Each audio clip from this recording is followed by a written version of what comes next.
Today on the Dolby Creator Talks podcast, we welcome cinematographer Rodrigo Prieto to discuss his incredible work on Killers of the Flower Moon, his fourth collaboration with legendary director Martin Scorsese. Killers of the Flower Moon is nominated for 10 Academy Awards this year, including Rodrigo's Best Cinematography nod. You've obviously been working with Scorsese for a while now, and you guys have collaborated on multiple films. I'm kind of curious where the process starts. He's so renowned for being a visually dynamic storyteller. It varies, certainly. And the stories I've worked with Scorsese on are very different as well. I remember on The Irishman, it all started a passing conversation where he said, I'd like this movie to be like a home movie, but I don't want it to be handheld and grainy. So then that's exciting for me because then I have to kind of interpret that. In this case, I think I was just following along as Scorsese was developing the script because it kept changing, or there was a big change, as you may know, that the original script was more focused on the FBI story and Tom White and this and that. So that changed, and the perspective and point of view of the story changed. And all along, I was just listening and proposing ideas of how we could, for example, visually differentiate between the white folk, the descendants of the Europeans, and the Osage, for example, if we even wanted to do that. And indeed, it is something that Scorsese wanted to do. And so I started looking into still photography of the time and color still photography, and found many images that were made with this technique to create color that was called autochrome. So that became the basis of the way we see Ernest and Hale and the white people, because that color technique is imported from Europe. It's the Lumiere brothers that invented it. So the Osage, when they're doing their rituals in their own life, say, for example, Molly praying to the sun at dawn, that was shot with as naturalistic color as possible. So it's a subtle difference, but it's there in the beginning until Molly's sister's house, Rita, her house blows up, and everyone from then on is in hell, let's say. So the look changes. At that point, we used ENR emulation, which has much more contrasty and harsh and desaturated in color. And then there's another look towards the end of the film that's based on 3-strip Technicolor, which is very colorful because the last scene in the radio station happens in the 30s. So the color for that scene is based on the color of cinema at the time, 3-strip Technicolor. So in a way, the movie is how stories are told, because we see the newsreel footage in the beginning that we shot with Scorsese's 1917 Bell and Howell camera, and then we see the photos of the time. So it's how do we tell stories? So I thought photography was a good way to express that visually. You just talked about the sequence with Molly, where she's basically, she has that ritual of praying to the light. And to the sun. And I was so struck. It's almost like the sun, I feel, is another character in the film. You did a lot of preparation and research on Osage culture and rituals. Could you talk about your research process and their relationship with the sun and how that affected how you wanted to shoot the sun in the film? Immediately, I wanted to buy all the books that I could on the Osage culture. And I soon discovered there's not almost any literature and books of studies or of the Osage talking about their own rituals. I mean, there are people that had been there, in the 1900s and wrote a little bit about it, but not really much. So it became a matter of asking them. That was beautiful because they were very open to helping us in this research. And one of the first things that I remember when we first went to start scouting was this dinner where it was a reunion with around 250 Osage, and we sat down with them and chatted, and it was a traditional dinner, and a lot of the people there stood up and spoke about themselves and their families and their concerns, their worry about what we were going to do, how we were going to depict the Osage, and it was very interesting. So I saw how Scorsese behaved. He wasn't giving speeches and saying, we're going to do this and that. He was listening.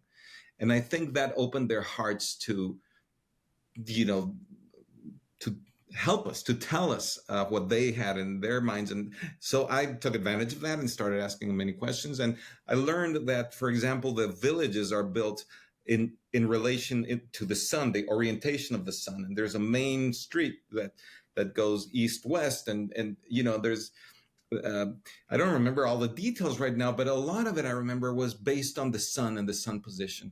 And even the rituals, certainly the prayer at dawn, obviously facing the sun. Their burial happens when the sun is at the zenith. So, okay, that's usually a time of day you don't want to shoot as a cinematographer. You want to avoid it. But I thought it was important, to respect that. So we decided to have the sun in frame in those moments. And that's why precisely there's a scene of Molly's mother's burial, and the camera's looking straight up at the sky, and the sun's at the zenith, and we have the person who's leading the ceremony with a feather and moving it like that, and the sun's flaring the lens as it moves the feather. And these were things that we didn't tell him, okay, move the feather like that. That's what he was doing, and it just happened to flare like that. But what we did do is we were very careful. We knew we were going to shoot anamorphic, but anamorphic flares are usually very modern looking. So Dan Sasaki at Panavision designed, or not designed, but he adapted the T-series anamorphic lenses for us with different coatings so that these flares would be warm instead of blue, and also a little bit of detuning, it's called, of the lenses, so they wouldn't be as sharp, to have more of a period feel. So there were, things like that, but that was all based on what we learned from the Osage. So these are shots that aren't meant to be cool, or, just we're honoring, hopefully, the way they themselves honor the sun. And also I brought in the sunlight to light some of these interiors. I knew that these huts had a hole in the top of it, for smoke and all that. And I said, well, maybe we can have the sun coming in through that gap and bouncing off of the ground. And that's what lighting the faces of the people, like that scene where Hale is present and Ernest and Molly. Again, I brought the sun into that. It was just a way of representing their worldview. So I grew up in North Texas, not very far away from where you shot the film. And I know that landscape is very powerful, very austere, but it's also kind of monotonously flat. So I'm curious for you, what did that open up for you? What were the challenges of actually capturing the landscape, and how did you address that? Yeah, Scorsese went to Oklahoma before I did, originally. And also a big part of that trip was to speak with the elders and basically get permission to tell this story. And he came back and he told me that he was just blown away by the scope of these places, these landscapes. And, he wanted to see how we could capture that, if it was 3D or how to do that. But I knew that when you're there physically, you feel that size and the sky and all that, but on a two-dimensional screen, you don't capture that, right? So I knew that was a challenge. So when we were scouting locations, I tried to find places that had some movement to them and that weren't completely flat, to get that sense of depth. And that's cinematography. A big part of it is creating the illusion of depth with lighting, but also with composition. And when you're photographing a landscape that's pretty flat, that becomes a little tricky. I know that you adopted a hybrid approach to shooting. You captured the majority of the film on negative, but you also shot a lot digitally. Can you talk about sort of your experiment process and your prep process, and how you derived at what you needed to do one way versus the other, and what drove those decisions? Well, since early on, we knew that the scenes with the Osage we wanted to capture as naturalistic as possible. Really, film negative still captures the most color depth of any format. So that was a given for us. We wanted to shoot on film. Then reading the script, I saw many night exteriors and many scenes that would have to be shot at dusk, which is a time of day that's very short, too short for filming. You can get one shot, maybe two, right? And then it's gone. And then some really big scenes, outside at night. And so I decided, and we were able to use the best of both worlds, where we shot film negative for most of the film, where it was possible to either lighted or day exteriors or day interiors, or some of the night scenes are not too huge, so I could light them. But the issue with night scenes is that moonlight doesn't just light an area in a big landscape. It lights the mountains, everything, right? So really, you'd have to shoot day for night. But I approached the nights in different methods. So whenever it was day for night, it was shot on film. But some of the night scenes we shot dusk for night. So we actually shot when the sun had disappeared, and the light, as you can imagine, changes very quickly until it goes away, right? So the cars, we adapted all the headlights of the cars so that we used LED lights on them, remote controlled, so we could dim them to match the way the light was disappearing. But with a digital camera, I was able to shoot a longer. Say with film negative, perhaps once the sun's gone, I could maybe shoot for half an hour max. It's not magic hour; it's magic 25 minutes. So, but with a digital camera, I was able to extend that to maybe 40, 45 minutes. So those 15 minutes are crucial. And so that was one reason to use digital. And there are other night scenes that are in Fairfax.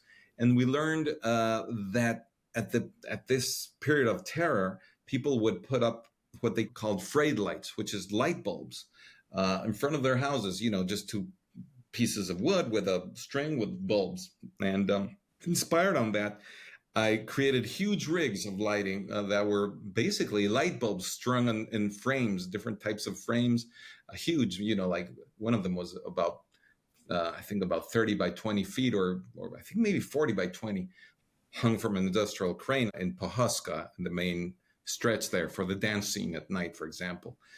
And that doesn't emit much light, all these light bulbs. So digital cameras were very effective for this. We used a Sony Venice camera, and we could shoot at 2500 ISO, whereas on film, I could perhaps pushing the film go to 800. So I had much more exposure, and so I was able to use the best of both worlds. Tell me a little bit about the newsreel footage. I know you shot with an antique Bell & Howell camera that actually Scorsese was from his own collection, right?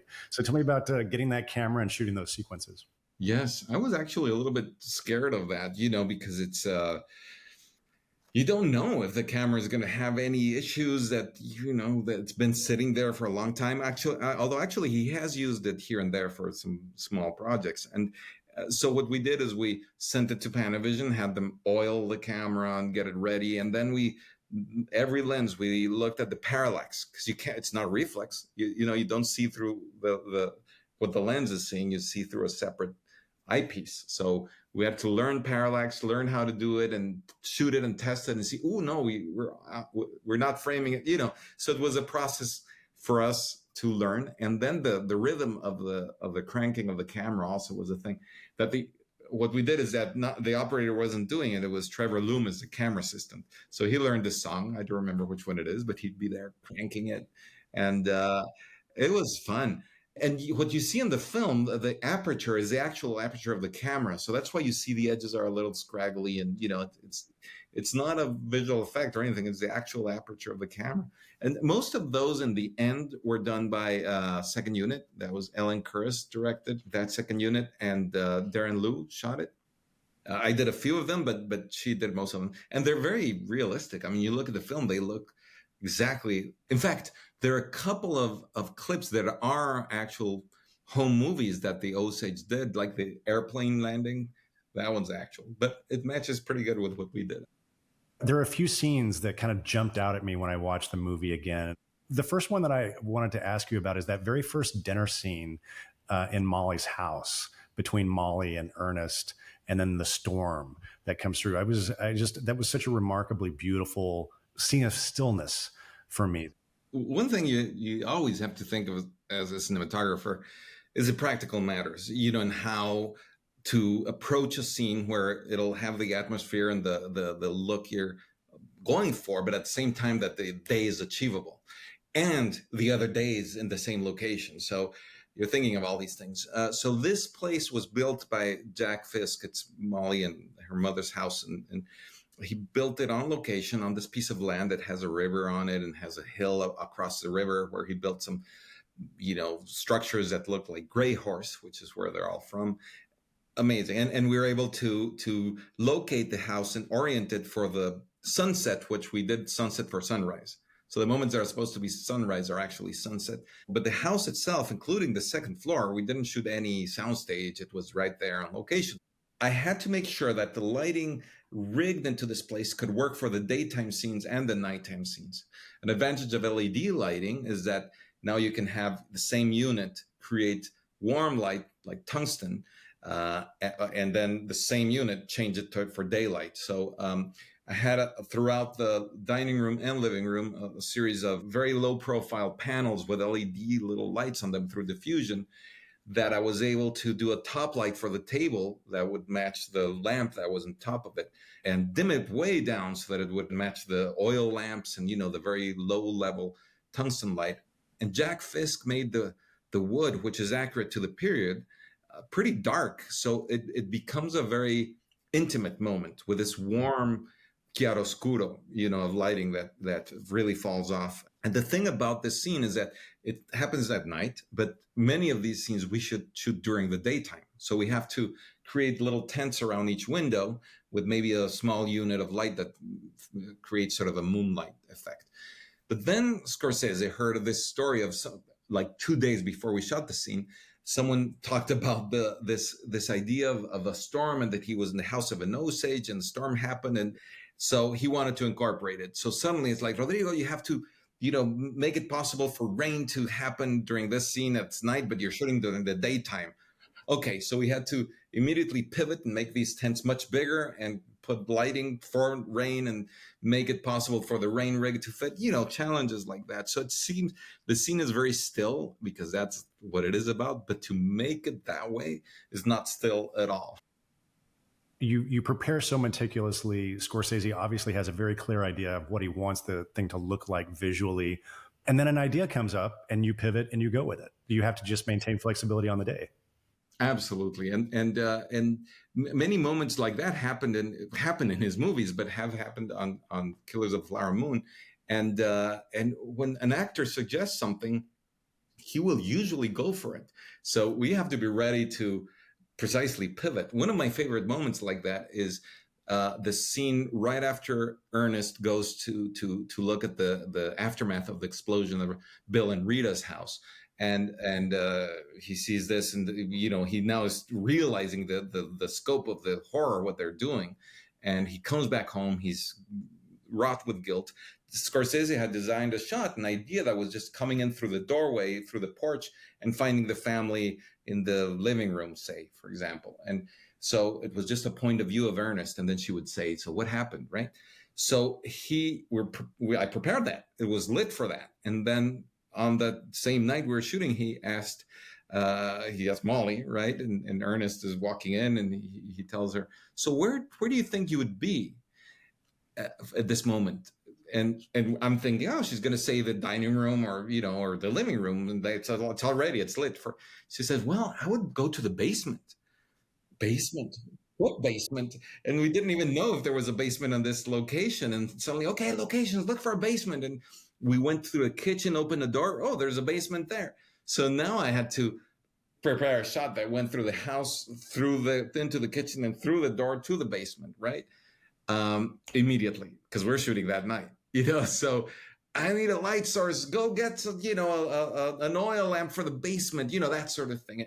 And the end result is so much more powerful, really. And the camera going through this living room and hearing a baby crying, a young child crying, which was real. That's a sound that was happening at the moment.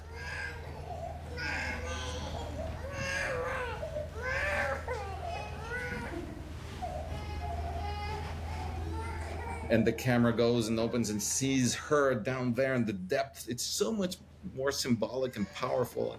Her looking at him up there and screaming in pain.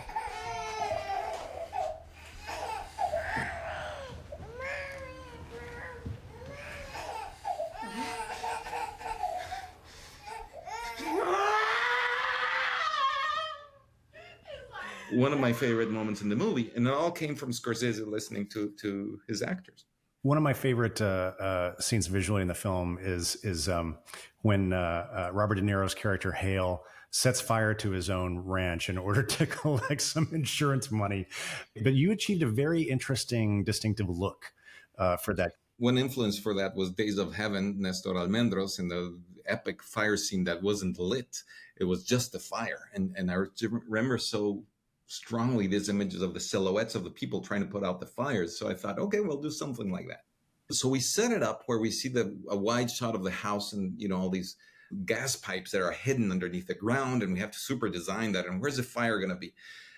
So I asked the special effects people to put some fires deep in the background beyond the house, precisely to create silhouettes of people who are, milling about.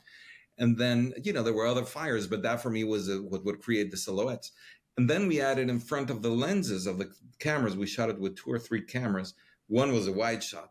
We added flame bars, just a bar with small flames to create a little bit of distortion so that the image would have these ripples of heat, the distortion of heat.